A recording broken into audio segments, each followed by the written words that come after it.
Hi guys, welcome back to the podcast. This is Ask the Athlete, and we have Denver Steyn on the show this week, who I'm very excited to talk to. You may already know Denver if you've been a loyal listener to the podcast. He came on as one of the first episodes, and that was a really fun chat as the podcast was just growing. And I've been following along on Denver's journey for a long time, and he's a really great competitive bodybuilder, a great powerlifter as well. I think you guys are going to be kind of really interested to hear about Denver and his background. So first of all, Denver, if you would like to kind of introduce a bit of your competitive history, how you've done, that'd be really interesting for the audience. Sure. So I started doing bodybuilding competitions in 2009, so I came second in 2009 as a junior, came first in 2010 as a junior as well, competed in Las Vegas, competed in Miami with Musclemania. And then I got into powerlifting as well. So kind of like a hybrid athlete, I guess, powerlifting, bodybuilding and powerlifting. I've always been interested in powerlifting, lifting heavy weights. And I guess I competed last in bodybuilding in 2016, came first in my division, got to the overalls, obviously didn't win that. And then I've shifted to powerlifting since then. Mm-hmm. So I think it's really nice to hear about people's competitive background. I'm hoping I get a mix, but so far a lot of people have had like a really good start to their kind of competitive kind of endeavors, where you obviously placed really well as a junior and you kind of caught the bug from there. And do you think kind of how many years do you have between shows generally? Obviously you last competed in 2016. Have you got anything in the cards coming up? Yeah, if we're talking bodybuilding, to be honest, I don't have anything planned for bodybuilding. I don't love getting shredded. I don't love getting that pain, you know what I mean? Like for me, I feel like my metabolism's so adaptive. It's really hard to get those shredded glutes that you need these days. So I don't have any plans for bodybuilding anytime soon, but we always say we're never going to do it again, and then we do it again. Yeah. So for now, it's powerlifting. If you want to keep it specific to bodybuilding, typically I would do at least 2 years between shows, if not more. When I first started, I would say I competed pretty much almost every year because I was just new to bodybuilding. Didn't know what I was doing, didn't have the best advice or guidance, so I just wanted to keep dieting, got bulky, and did that kind of thing. So I would say for my athletes that I coach and stuff, I would typically say 2 years for a natural athlete, which is what I prefer to work with. So for me though, like getting back on stage, that's the last thing I'm thinking about right now. I just want to be really strong. Yeah. And the thing is, though, also, like when you compete as a powerlifter, you really want to think about strength and you start to neglect certain things. Mm-hmm. So like my hamstrings, my calves, my biceps, my weaknesses as a bodybuilder, they don't get hit as much when I do powerlifting. And I have to just ignore that and be a powerlifter and be as strong as I can be. So it's hard to transition from powerlifting to bodybuilding and say, you know what, in 30 weeks from now, I'm going to get on the bodybuilding stage because I really want to have a good off season for bodybuilding and actually, focus on hypertrophy and making gains and having a better balanced physique and move away from the strength work. So yeah.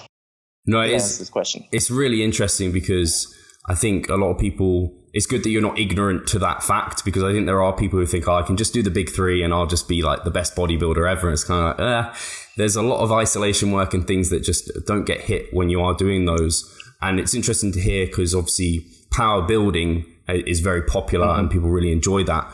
But for someone at your level to kind of take your physique to the next level, to be as competitive as you want to be, you kind of need that specificity for a decent period of time. So I can see why, even though they're similar in some ways, the sports, like you need distinct off seasons almost for each one.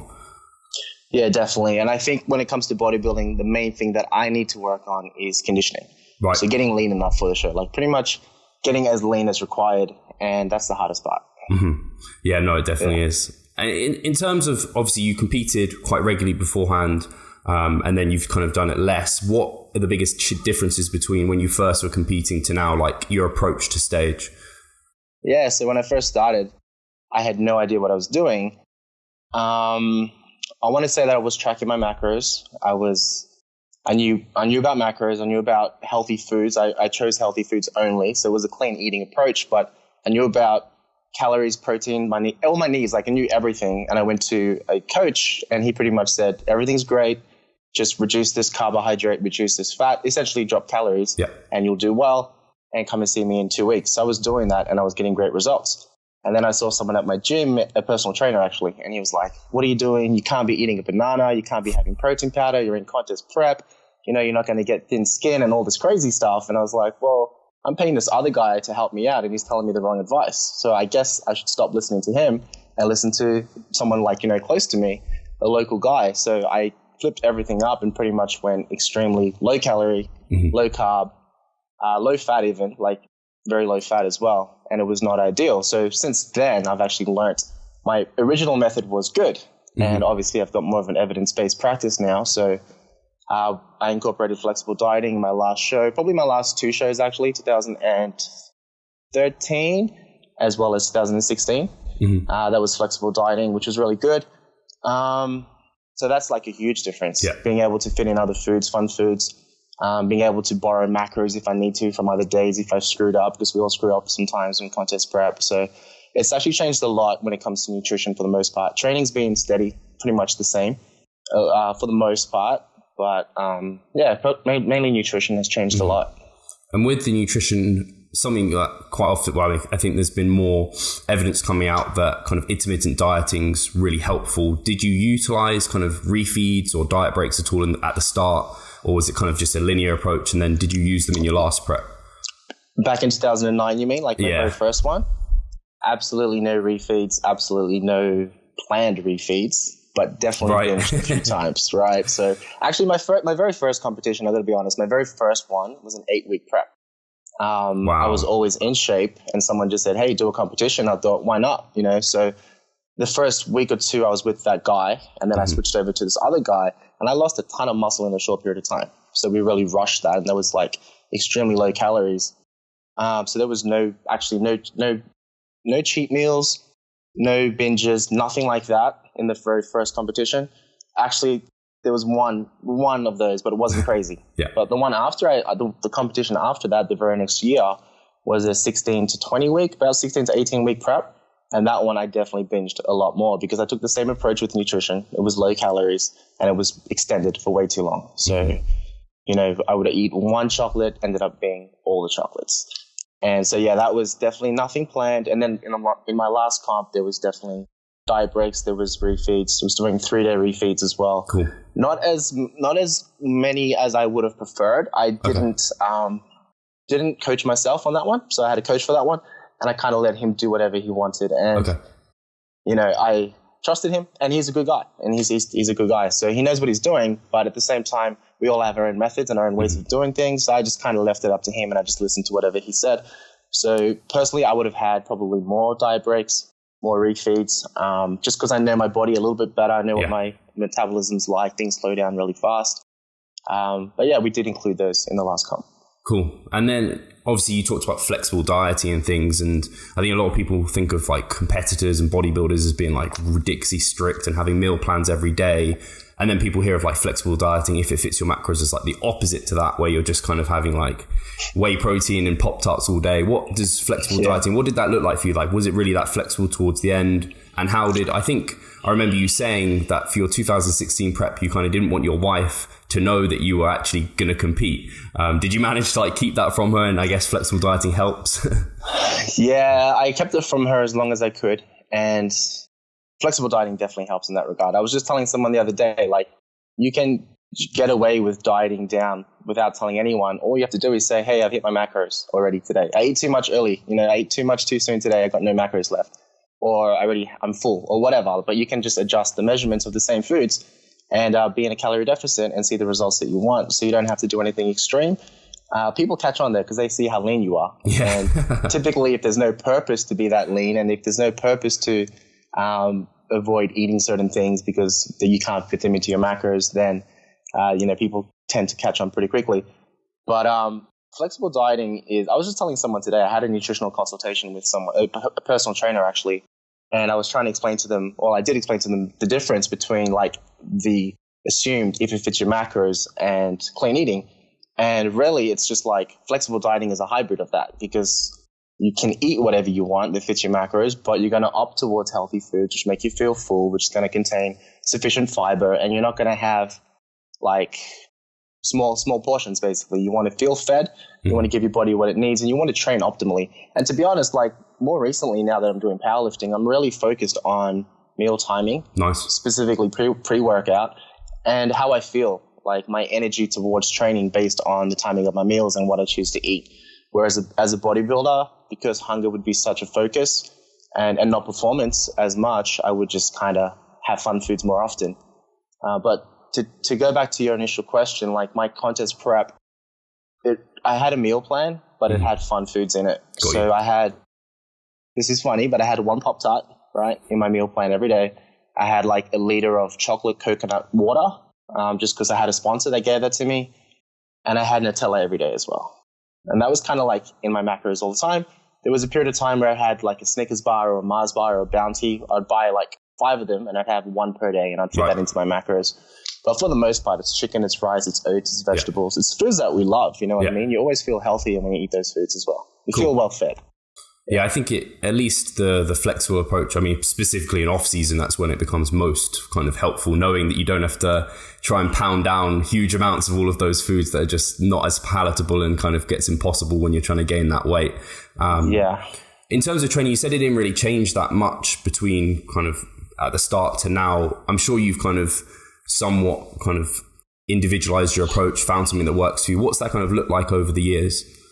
Okay, so we're talking bodybuilding only, right? Well, you can bring in the powerlifting.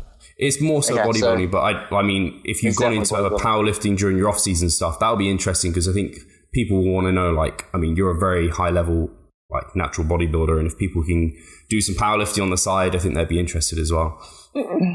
Thanks, Steve. It's funny that you say that because I told a great Australian bodybuilder the other day that I'm the worst bodybuilder. And you just told me that I'm a high level bodybuilder, which is awesome. Thank you for that. If you're not high level, I don't know where I am. You're doing really good. You're making some quality gains. I've been watching that. My training, I guess I've always had a strength background, and being a personal trainer, I have conversations about this kind of stuff all the time. And I told someone just the other day that I thought the heavier I lift, the bigger I'll be. So I was the strongest guy in the gym, or moving the most weight in the gym. And because I did a 3-rep max on dumbbell press, or like a 1-rep max or a 2-rep max on a squat, I thought magically I was going to just grow overnight and I was going to be huge. And I couldn't understand why I wasn't the biggest guy, even though I was the strongest. So I always had that strength base in regards to training. And I've held on to that throughout many years now, 14 years. But obviously the difference is I understand volume now, and I understand the importance of that for hypertrophy. So because I've got that strength base, I like to hold on to that. But I'll train each muscle twice per week for the most part, and I'll normally be between 6 to 15 reps for the most part. But what I really like to do is definitely have the big 3 in there, so the squat, bench press, and deadlift. I personally think squat, bench press, deadlift, overhead press, and bent over row are going to be the staples for my training. And I like to have a strength focus for those, and everything else is going to have a higher rep range, higher volume. Besides that, and that's kind of been the same throughout training. Besides that, I mean, when I first started, I learned a lot from Lee Norton. So I did this fat training, PHAT training, and I loved that. And, you know, I actually went back to that so many times and just changed the exercises. And I like the model of strength and hypertrophy, like, you know, in the same week. So I've done a lot of that. And more recently, before going to powerlifting, I started doing some chest specialization stuff. Like as a bodybuilder, I actually prepped some clients for some competitions, and I was like, you know what, I need to improve my weaknesses. There's no point being in off season, not improving, not really being in a calorie surplus, just maintaining how I look all the time. So I was like, I'm going to fix my areas which really suck. And one of them is my chest. So I was doing chest 3 days a week, different intensities each day, different exercises as well, different volumes. So kind of like a DUP approach, I guess you could say. And that was really cool as well. So that's something different that I've done. That's probably the biggest difference that I've done. The funny thing is, this is not a very helpful thing, but the funny thing is, after doing 8 weeks of that, my chest strength has just gone down, specifically bench press. And I think it's because I avoided bench press for the most part, because I was training chest 3 days a week. I wasn't going, everything was sub-maximal. Okay. So I'm still really strong at dips. Like I can hang 100 kilos and do dips, and I can still do, 70 kilo dumbbells and presses, but my bench press, for some reason, it just sucks. And I think it was just because I took it out for so long. So right now with my powerlifting programming, we're doing variations of bench press 4 days a week. Okay. So that's really high frequency, but it's fun. It's painful, but it's fun. Yeah. And I'm hoping to get that back up. Cool. No, it's nice to hear that. I think a lot of people, I think there's a few things that you have consistent in your programming that obviously form the foundation, which I think is like, that's the basics for bodybuilding. You need to be consistent with a lot of that stuff, but it's nice to hear that it's still evolving, where you're still trying to move towards like specialization as you're getting later in your career. That's definitely something that can be useful. So it's really interesting to hear about those sort of things. In terms of obviously powerlifting, something you love to do in your off season, I'm assuming during comp prep, your training looks a little bit different. Potentially you don't kind of do the kind of strength work as much, or do you utilize that during your contest prep as well? No, you're right. I definitely do not do as much strength work. I probably wouldn't go below 6 reps for the most part during a bodybuilding competition phase. Training, yeah, it's definitely different, but you know what? I still get really strong in those higher rep ranges, which is really cool. So even if it's like 8 or 10, I'm still moving some serious weight because I'm being really, really, really consistent with all areas: training, nutrition, sleep, creatine, supplements, whatever. So all that stuff is really consistent. So I definitely see some strength progression in those higher rep ranges, which is good. But yeah, I don't do there's no strength phase when it comes to the bodybuilding prep. It's mostly just hypertrophy, high volume. I'll bring in some supersets. I'll do some drop sets here and there. But for the most part, I like to keep it simple. So it's just straight sets, progressive overload, nice. Simple stuff. Yeah.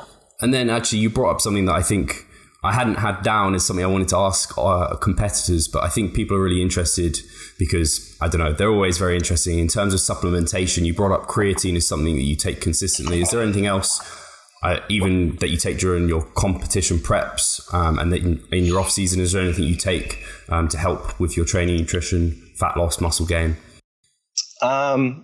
In my 2016 prep, I wanted to do everything. I wanted to be all in, full on bodybuilder. And I should actually start by saying I did like a powerlifting prep before that. So it wasn't an ideal approach, right? Because I did do 12 weeks or 16 weeks of powerlifting, won my competition, went straight into bodybuilding prep for 20 weeks. So didn't really have a good off season, right? But with supplementation, I wanted to cover all bases. So I did creatine, vitamin C, multivitamin, zinc, fish oil. I even got H&B, and I honestly still have it downstairs in my pantry. I don't use it, but it's still there. Yeah, well, it's capsules, right? It's capsules that I've got. But when that study came out saying H&B was amazing, I took it, which was a joke. So I ordered it. I've got 3 bottles still, which are still sealed. But creatine is going to be the main one, I would say. I did also do citrulline malate at that point and beta alanine as well. Cool. In regards to now, it's really just those healthy basics. So the fish oil, the multivitamin, the zinc, doing vitamin B, like a vitamin B complex as well, and creatine. So to be honest, creatine is one it's so cheap now that we don't really respect it. Yeah. And I don't use it enough. And I actually just brought out my own protein company, my own protein brand, I should say, or my supplement brand. So instead of, telling my clients to go buy another product, I can just say, buy mine. Yeah. I know who makes it. I know what's in it. I can price it better, obviously. I'm not going to market it to the whole world. I'm just marketing to a smaller scale. So I just do whey protein isolate with digestive enzymes added and then creatine. Cool. And now that I've got my own product, I take it. So I'm super, super consistent with creatine now. And I definitely see the benefits. Yeah. And yeah, it's funny because I can say I can see the benefits of creatine, but at the same time, I'm sleeping better. Yeah. I'm training harder. I've got a goal. I'm really goal focused right now. So creatine is a good one. Nice. Yeah, I think a lot of people get sucked. The HMB, and a lot of people try and, like you said, go all in, and they end up taking things that potentially aren't doing that much. But for you, the ones you listed out, they're very kind of like they're basic, and that's a nice kind of refreshing thing that someone at your level is just focusing on those basic ones. And creatine, like you say, it doesn't get enough kind of credit. And I see studies coming out where it's seeing benefits for cognitive health and things like this. And I'm just wow, creatine's well good. We just take this. And then obviously so many things. Just so the listeners know, Denver's from Australia, so vitamin D probably would be in your arsenal if you were somewhere like where I'm based. Well, I do take vitamin D as well, or vitamin D, as you say. I do supplement that as well. Cool. In terms of, we talked about your nutritional training philosophies, which are really interesting. I think a lot of people will be interested in potentially peak week strategies. This is kind of similar to supplementation. It kind of gets a lot of press, even though potentially it's not that important. But I think the audience will be interested to hear maybe how your peak week approach has evolved since you started, and what kind of it looks like now. You guys did not want to hear about my first peak week. My very first peak week was insane. So I'll tell you about it. Do you want to know about it? Or do Go you want for to just know it. about I think what it'll I'm be doing interesting. now? Okay, my very first peak week, I carb depleted early in the week, carb loaded the night before. But this is the thing, I carb and fat loaded the night before. So I pretty much depleted carbs throughout the whole week. When I say I had vegetables, I had like broccoli or green beans or whatever, right? I also, so that was in regards to nutrition. So it was like normal protein, pretty much just greens. I had like a small potato pre-workout early in the week, and then it was cut out and it was just greens. And then the night before I got on stage, we actually did an all-out binge. And I think it was planned like 8 hours out or something like that. You could call it like, a backloading approach or whatever, but it was carbs and fats. And it was like rice cakes, jam, some chicken breast, some marshmallows, and every 3 hours or so. Wow. And dark chocolate. I don't know if I said that. About every 3 hours. And then it was, one of the serves was 3 pieces of cheesecake and a protein shake. And the very last meal was a triple Whopper, which is from Hungry Jack's. Maybe you guys had Burger King over there. Yeah. So it was a triple Whopper, so custom-made burger. And doing all of that, in regards to hydration, it was 0 water. Wow. So to touch on water now, early in the week, I would do 4 liters on the Monday, 3 liters on the Tuesday, 2 liters on the Wednesday, 1 liter on the Thursday, 500 mils on the Friday, and then compete on Saturday. So it was 500 mils all day, and I'm just tapering down. And what's my body doing? Adapting to that, right? And looking probably worse. And as soon as you bring all that food in, because I had like such a big load, but my hydration was so low, there's water in the food, I guess. So that kind of satisfied me to a degree. But I looked good, like I looked full, which was interesting until I drank water again and looked horrible. Mm-hmm. And, so I would always blow out after that. And that was a stupid protocol that I was just told to do. Right. And I had no idea what I was doing. And I repeated that probably 3 times in competition. I think I've competed probably 9 or 10 times. So cool. Did that quite a few times. My most recent competition, I did 2. So I did a state competition where I came first, and then I did nationals where I came 5th. In the state competition, what did we do? We did front loading for carbohydrates. So pretty standard approach in my opinion. I think it's a better approach in my opinion. So we just carved up early in the week, tapered down, kept water exactly the same, actually monitored that and kept it the same, kept salt the same. Nothing changed. It was just taper carbs down to look a little bit tighter. And then on the day of the show, I was eating Cheerios and sweet potato and chicken breast and, foods like that. Yeah. A high dose of salt before I got on stage. That was cool. And then I worked with Cliff Wilson for my second competition. That was a very short period of time. So that was like a 3-week gap. So my competition that I did first at States, where I came first, wasn't happy with how I looked. And to be honest, I got to my competition about an hour, maybe half an hour before I had to get on stage. It was a very, very rushed day. It wasn't my fault. It just happened that way. So it was very stressful, very rushed. My physique looked worse for it because I was super, super stressed, I would say. But anyway, so I wasn't super happy with how I looked. So I only had like 2 weeks or so to kind of come in tighter. So I got Cliff to help me out with that. He was a little bit more hands-on, a bit more supportive. And he got me to lose quite a significant amount of weight in a very short period of time. He felt like I had enough muscle. So it was just like, cool. We need to really get you leaner. So we did that, and then we did a backloading approach, which is what he loves to do. So we didn't go crazy. I think we only did about 700 carbs or so. Okay. The day before competition, so it wasn't extreme. Like I know he does like 1100 and stuff like that. But overall, it was just a backloading approach. Mm-hmm. No, it's really interesting to hear because I think a lot of people when they first compete, if they don't have, I don't know, well, you just follow, if you don't know any better, you kind of follow what you're given. So I imagine a lot of the foods you ate during that time, you hadn't eaten for like, I don't know, it could have been years even, like some of those foods you maybe never eat. Whereas now, obviously, I guess those sort of elements are very much kept, you just keep things much more under control. You're monitoring a lot more. Yeah, exactly. And my most recent one with Cliff, it was very interesting because he really micromanaged like sodium and potassium in regards to like foods which were high in potassium as well. Like he would time them throughout the day and want photos every few hours and see how I look based on that. And, he had me doing like a natural diuretic to I don't know, like he had me loading creatine. It was a very different approach to what I had experienced before. So it was interesting. I learned a few things, and I've got that documented now, so I can always go back to that, try it again in an off season, or a bit out of a competition, and see if it works well for me or not. So that's cool. And how much do you kind of importance do you place on a peak week generally? Do you think each approach kind of made a big difference, or what are your views there? I would say the most stress-free approach is the best approach. So if you're in shape, there's not much you need to do. Mm-hmm. I mean, everybody wants to fill out more. Some of my clients are like, I feel flat. And I'm just like, to be honest, you need more muscle. Stop comparing yourself to guys who are enhanced, because you're not that. And you just need more muscle, and we can fill you out more. But if you don't look as tight, then that's kind of on you. Mm-hmm. And if we carb load early, like front load, at least we can play around. We can taper that in a bit more. So I like that approach the best. Cool. But overall, I mean, obviously the 2009 one, that was a horrible approach. That was just silly. But the more recent ones, I didn't see a huge difference between them. But you the back loading approach, you have to really monitor things. And if you push it too hard, you can look worse. You got to play catch up. You don't have much time to fix that. So I prefer to go stress-free. Mm-hmm. But, everybody wants to do something crazy to look amazing the next day. And I'm like, it's not going to happen.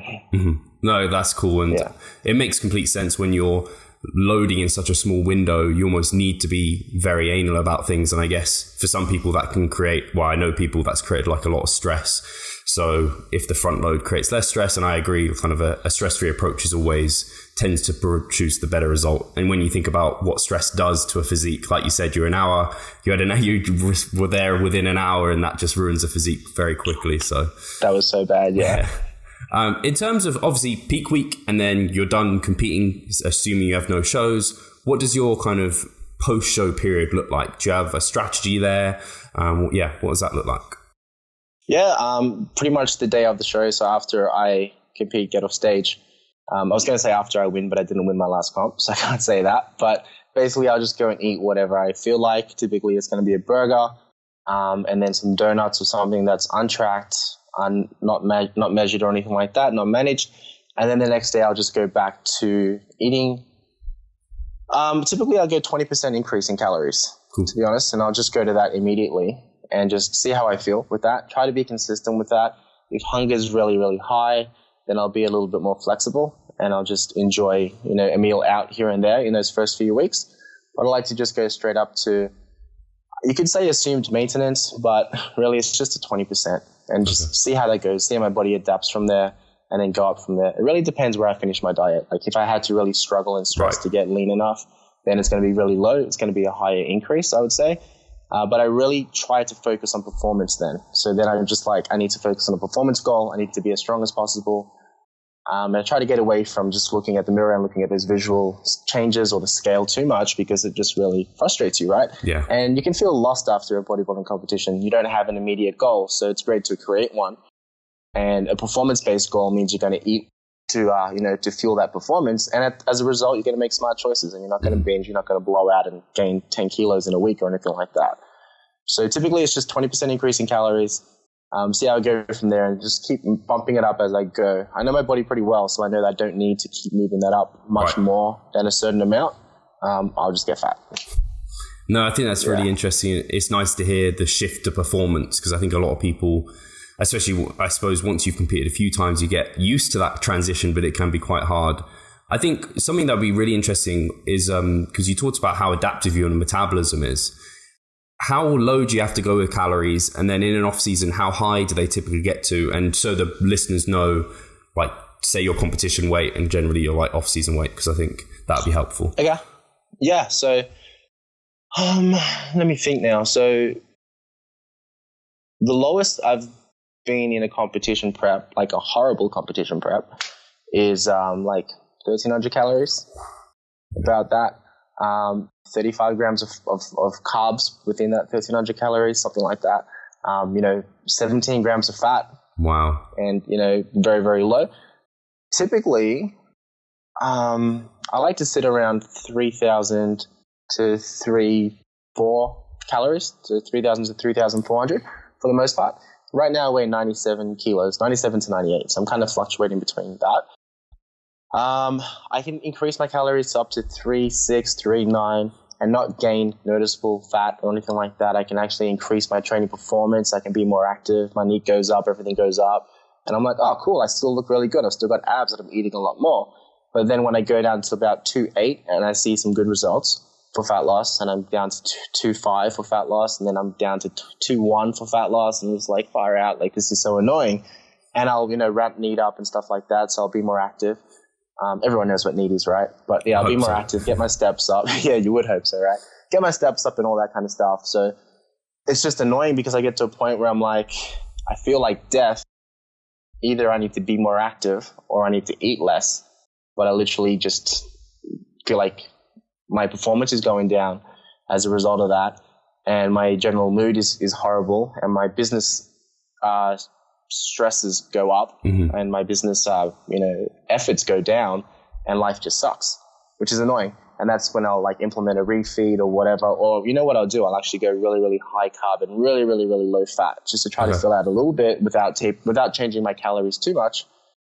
Just play with that a bit, just to kind of feel a bit more human. But we know the calorie deficit's still there, so you're going to feel the same. And actually the times that I did that, I felt more hungry, which was annoying. Damn. But yeah, it feels really adaptive. Like I can't really say that I've ever been like super, super peeled or shredded, but the times that I have been close to that, I looked way smaller. Like everything just came in. Typically I'd say like, it's harder for my legs to come in. So my glutes, my hamstrings, to get them shredded, my upper body just really shrinks. Suffers, yeah. So I really, really, really hated that. I guess it's that horrible balancing act where you don't want to sacrifice too much from an area, but you want a certain area to get in. So I can see why potentially, I don't know, obviously you're looking to compete potentially in future and you've learned a lot from your off season. So you might have ways of helping with that. But it's interesting because a lot of people hear about, I don't know, someone like Alberto Nunez and he's dieting on all these carbohydrates and he's so big. Yeah. And you're obviously a lot larger than him, but you have to dig so much harder. And this is a part of bodybuilding I think a lot of people take for granted, is like some people are just genetically predisposed to being able to diet easier. It's definitely true. And what I always say is that I can actually grow on less food, but then I have to diet on less food. Yeah. And so it's like, I get to grow and I don't have to eat like 5,000 calories. But when it comes to fat loss, that's the real struggle. And as a bodybuilder, that's really tough. As a powerlifter now, like I don't have to eat heaps and heaps and heaps to be my current body weight or to recover from training or anything like that. So that's a win. And if I want to move up a weight class, it's not uncomfortable for me to eat another 700 calories, 800 calories, or less, whatever, and be able to put on some weight, hopefully, and be less active. And then in terms of off-season weight, how far do you let yourself go above stage weight generally? Yeah, so typically I will sit between 96 kilos, 94 and 96 kilos when I'm really thinking about bodybuilding off-season. Okay. 98 kilos is the absolute maximum. If I hit 98, I'm like, well, I'm really out of shape right now. I need to reel this in a bit. So I'll sit between 94 to 96. And when I diet down, I used to think I was shredded at 90 kilos, but that was a complete lie. And my last competition, I got down to 84 kilos. So I guess it's kind of significant. I used to say I would try to be within 10% of competition weight or 15% of competition weight if it's a longer off season. So I used to say, I'll probably compete at 85, so I'm not going to put more than 8 kilos on top of that. Okay. And I would sit around the 90, whatever that is, 92, 90, 95 or something like that. But I don't find much benefit in getting out of shape, putting on a lot of body weight, especially because I've been training for 14 years and the changes I see are minimal. You know what I mean? And to be honest, if I wanted to be a phenomenal bodybuilder, it's really going to come down to conditioning more than it's going to come down to adding on more size. Right. So I have to be smarter and probably, have periods of fat loss phases, mini cuts or whatever you want to call them, in the off season and get my body adapted to a leaner physique and then, play with calories, walking them up or whatever the case might be, just to try to get things in a better place. Yeah.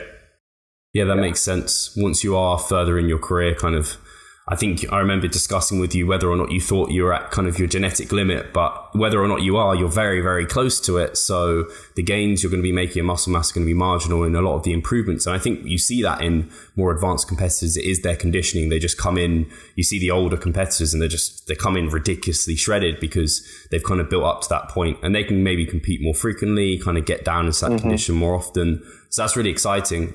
In terms of like future goals, what are obviously you're powerlifting now. So do you have future kind of ambitions there? Or obviously we talked about competing in bodybuilding. That's kind of up in the air. Yeah. So like, I'll tell you, this might be encouraging to some people. So probably about 3 years ago, a friend of mine and we both wrote down our goals as power builders in terms of the big three, right? The squat, bench and deadlift. And we were both like, we want to squat 250 kilos. We want to bench press 200 kilos and we want to deadlift 300 kilos. So we both wrote this down. We were like, this is our goal. Whoever gets it first, you have to buy me a Miami Heat singlet jersey. So an NBA team jersey or, Manchester United jersey or whatever it was we planned. And we're like, all right, cool. So we embarked on this goal and neither of us got anywhere near that. And I was like, pretty much thought to myself, that's never going to be an attainable goal for a natural lifter or for me personally. So I'm just going to forget about that. And now I'm actually close to those numbers, which is phenomenal, but it's taken me 3 years to get that. Obviously, my training hasn't been specific towards powerlifting all this time, but if it was, maybe I would have reached that sooner.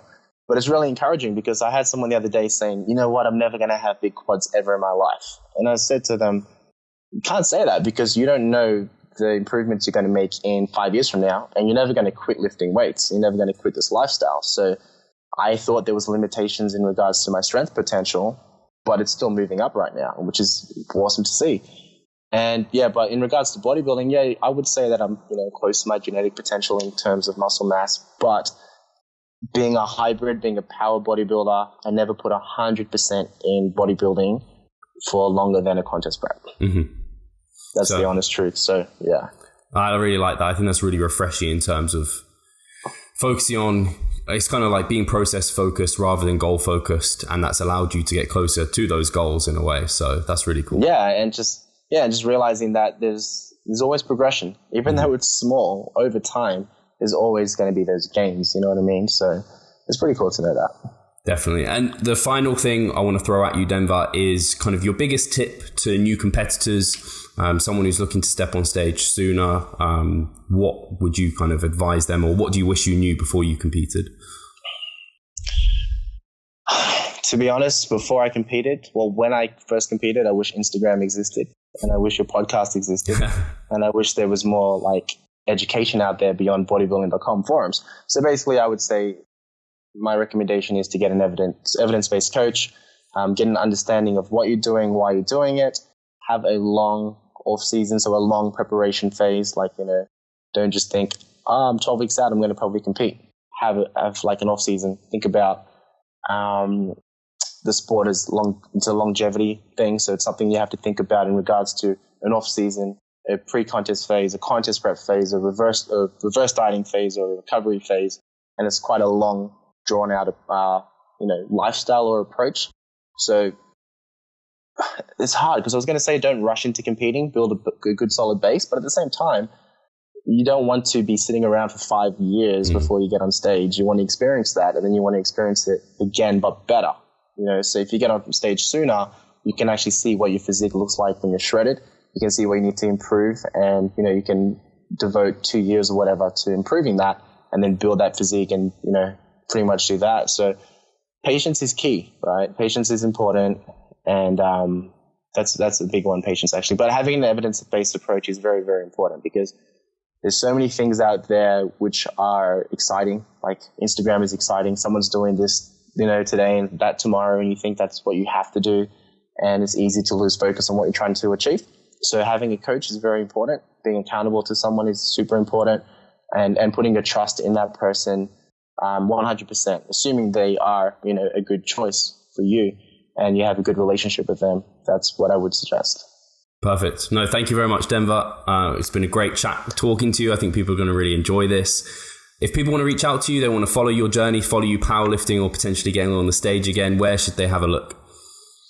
On Instagram, I used to be at Big ED, and I changed that because everybody thought I was Big ED. So I'd go to a fitness expo and they're like Big ED or whatever. So now it's just Denver_Steyn. So on Instagram, it's just at Denver Steyn, Denver_Steyn, DENVER_STEYN.